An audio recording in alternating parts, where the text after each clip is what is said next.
राजद क्या आप इतने बड़ा कर करता है और पहले बोला जाता था कि बिहार में जंगल राज है, लेकिन अभी फिलहाल क्या चल रहा है? मोकामा की घटना को थोड़ा याद कीजिए। याद करने की बात नहीं है, ये वर्तमान में चल रहा है अभी।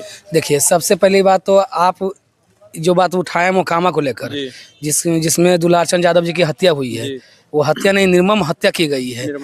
ये उन्हीं लोगों के द्वारा किया गया है जिनको सत्ता का संरक्षण प्राप्त है, जिनको नीतीश कुमार कानून में संशोधन करके जेल से बाहर लाकर चुनाव लड़वाया जा रहा है।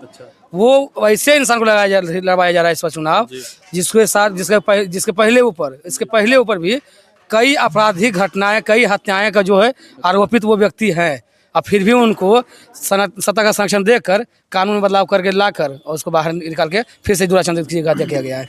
लेकिन आप इसमें अभी बोले, आप इनमें किस लोगों का आप नाम बताना चाहेंगे? इनके पीछे किस पार्टी के नेता का हाथ हो सकता है? इसमें देखना क्या है, तो साफ दिखाई दे रहा है कि जेडीयू का जो सर्वसर्वा माननीय नेता जो मुख्यमंत्री बने हुए हैं, हमारे नीतीश चाचा जी, उनका ही संरक्षण प्राप्त है। अनंत सिंह जी के द्वारा ये घटना किया गया है। ये सारा मीडिया में आया हुआ है। जंगल राज का जो दिन भर भाजपा जेडीयू जो आलाप जपते रहते हैं कि जंगल राज था, काम करना है आज का, बात करना है आज का, चुनाव लड़ेंगे आज के समय में। अब बात करेंगे 20 साल पहले का कि लालू राज में जंगल राज था।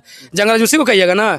जैसे दुलाचंद यादव जी की हत्या की गई, ठीक उसी तरह से आज से 90 के दशक से पहले आम जनमानस, जो दलित हो, महादलित हो, बैकवर्ड हो, अति पिछड़ा हो, माइनॉरिटी हो, उन सभी समाज के साथ यही कुछ सामंतवादी ताकतें आए दिन रेप की घटना, किसी के घर में शादी हो रहा है तो सबसे पहले उसके घर में ले जाना, फिर मतलब कोई आदमी अगर चल रहा है तो उसका जूता खोलवा कर, उसका चप्पल को खोलवा कर सर पे रखवा देना। कई तरह की ऐसी घटनाएं घटती थी। उसके खिलाफ में हमारे लालू जी एक मुहिम चलाकर अति पिछड़ों, दलित, महादलित, माइनॉरिटी का आवाज़ बनकर सबको हक अधिकार दिलाए। और हक अधिकार दिलाने से ये इन लोगों के पास ये ताकत मिला कि ये लोग संघर्ष करना जाने, संघर्ष करना सीखे, लड़ना सीखे, और एक दूसरे जो है ना आँख में आँख डाल कर उससे बात करना शुरू किए। तब इसका विरोध में जाकर एक रणवीर सेना बनाया गया। पूरे बिहार में एक रणवीर सेना बनाया गया। उस रणवीर सेना का क्या काम था कि दलितों का हत्या कर देना, चलते रास्ते हत्या कर देना, दलित के बेटियों के साथ मतलब चलते रास्ते मतलब रेप कर देना, मतलब बहुत तरह की मतलब आए दिन मतलब निर्मम मतलब घटना शुरू कर दिया था। अब इस पर जो है दलित महादलित जाकर जब उसका विरोध किया, इन रणवीर सेना के लोगों को रगड़ के मारना शुरू किया। जैसे आज अनंत सिंह जो किया है, जो कारनामा किया है, ये अनंत सिंह बचने वाले नहीं है।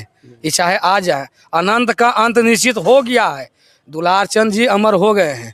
और ये अनंत सिंह को बाहुबली और छोटे सरकार माना जाता है, आप उनको क्या मानते हैं? हम एक गुंडा समझते हैं उसको। गुंडा समझते हैं? एक गुंडा है, चलता फिरता गुंडा। और चलता फिरता गुंडा ही नहीं, एक फिल्म देखते होंगे, फिल्म जो आता है ना, तो फिल्मों में एक जोकर का रोल दिया जाता है एक आदमी को, तो वो जोकर है, पगला है वो। आप उन पे सीधा आरोप लगा रहे हैं, गुंडा, जोकर, पगला। आपको डर नहीं लगता है उनसे? क्या डर, क्या चीज डर है? क्या चीज डर है? अच्छा, आप अभी नवादा जिला में स्थित है और यहाँ पे दो बाहुबली के बीच टक्कर है। आप इन पे क्या कहेंगे और आप किनके साथ हैं?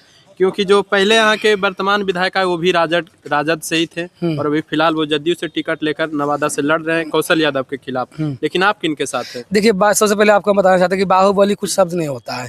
जो जनता के बीच में है, जो जनता को सुन रहा है, जो जनता को देख रहा है, जो जनता की आम जरूरतों को पूरा कर रहा है, वैसे लोगों को हम लोग समर्थन करते हैं। उनसे वैसे लोगों को ही बाहुबली का नाम भी दिया जाना चाहिए।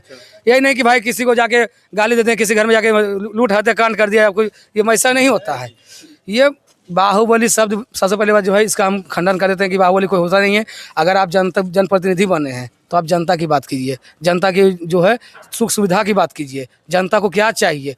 शिक्षा चाहिए, रोजगार चाहिए, स्वास्थ्य चाहिए, ये इन जो जरूरत है उसको चाहिए। अच्छा, एक सवाल और है भैया। कुछ लोग कह रहे हैं कि तेजस्वी यादव हर एक घर पीछे एक नौकरी गच्छे, वो भी सरकारी नौकरी। लेकिन कुछ लोगों का कहना है कि उतना बिहार का आंकड़ा नहीं है, तो वो हर एक घर से नौकरी कहाँ से लेंगे? देखिए, ये बात वही लोग बोल रहे हैं जो पहले बोलते थे कि कहाँ से ला के देगा। जो 10 लाख रोजगार की बात किए थे पिछला चुनाव 2020 का, जिसमें हमारे नेता तेजस्वी यादव जी, भावी मुख्यमंत्री है बिहार का, उन्होंने घोषणा किया था पिछले चुनाव में भी कि अगर हमारी सरकार आएगी और हम मुख्यमंत्री बनते हैं तो मेरा पहला कलम से 10 लाख रोजगार, जो सरकारी नौकरी होती है, वो पहला कलम से हम देंगे। तो उस समय भी विरोध किया गया था कि कहाँ से ला के देगा, अपने बाप के घर से ला के देगा। हम आपसे पूछना चाहते हैं, ये जो आप दे रहे हैं सभी महिलाओं को, प्रत्येक घर 5 सदस्य के नाम को जोड़कर 2-2 हज़ार के हिसाब से 10,000 जो दिए घूस के तौर पर, ताकि हम सभी महिलाओं को मतलब एक सूत्र में बांध कर उन सभी महिलाओं के द्वारा उसके घर का वोट को खरीद ले। ये आप आंकड़ा कहाँ से निकाल के लाए हैं? 10,000 का आंकड़ा आप निकाल के जो लाए हैं वो कहाँ से लाए हैं? जब हमारे नेता बात की है कि हम प्रत्येक घर में सरकारी नौकरी देंगे, तो उनके पास आंकड़ा, उनके पास विजन है, और आप उसके आंकड़ा को, आप उसके विजन को कॉपी कर रहे हैं, जिसका जीता जाता एग्जाम्पल है इसका। आप वृद्धा पेंशन का बात की है, हमारे नेता वृद्धा पेंशन, विकलांग पेंशन या विधवा पेंशन का, वो कहें कि हमारी सरकार आएगी तो 1500 करने का काम करेंगे, उसको कॉपी करके 1100 कर दिया। हमारे नेता बोलता है कि हमारी सरकार आएगी तो 200 यूनिट बिजली फ्री करेंगे। तो ये क्या किया नकलची सरकार, कॉपी करके 125 यूनिट कर दिया गया। हमारी सरकार, हमारे नेता बोलते हैं कि हमारी सरकार आएगी तो युवा आयोग का गठन करेंगे, युवाओं का जो है एक मतलब संगठन मंच बनेगा, युवा आयोग गठन करके युवाओं का विकास किया जाएगा, तो उसका कॉपी करके युवा आयोग का गठन करने का बात करता है। तो ये नकलची सरकार न है। आप जब कहिएगा तो आपका ठीक है, मतलब जो आपका मतलब जो पढ़ लेते हैं, जो आपको वहाँ से मतलब डाटा मिलता है, जो तय करते हैं, तो वो आपके लिए सही चीज़ हो गया। और जब विरोध में हमारे नेता जब इस चीज़ को करते हैं, लागू करते हैं, और उसका विजन उनके पास है, ये बिहार की जनता देख रही है, बिहार का युवा देख रहा है, क्योंकि उनके वो सरकार में आए थे तो 5 लाख सरकारी नौकरी दिए थे। वो 5 लाख सरकारी नौकरी देने का मतलब समझ आ रहा है आपको ना? 5 लाख सरकारी नौकरी देने का मतलब है कि आप आधा मुख्यमंत्री बनाए थे उनको, तो 5 लाख दिए। पूरा मुख्यमंत्री बनाते तो जरूर देते हैं 10 लाख। अब जब ये घोषणा कर दी है तो जरूर दे देंगे। उनके पास विजन है, आपके पास विजन है तो बताइए ना भाई। बहुत सारे सेक्टर हमारे यहाँ खुला हुआ है, इंफ्रास्ट्रक्चर है, रोजगार है, मतलब